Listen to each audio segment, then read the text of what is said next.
আজ আমরা এই চেল মার্কেট যাচ্ছি ব্যাঙ্গালোর থেকে। ইচ্ছা ছিল এই মার্কেটে যাব। এই দেখুন কত রকমের শাক, আর খুব টাটকা টাটকা। অনেক দিন পর এত টাটকা শাক দেখতে পেলাম।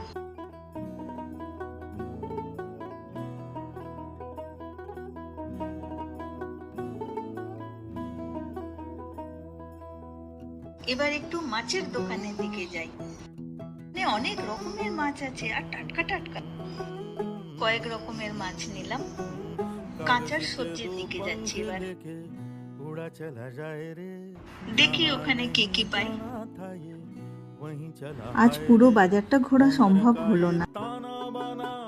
অনেক রকমেরই আনাজ আছে। আনাজগুলো খুব টাটকা টাটকা, কিন্তু দামগুলো যে খুব সস্তা তা কিন্তু না। লোকাল মার্কেটেরই মতন দাম। কি কি কিনলাম পরের ভিডিওতে দেখাবো।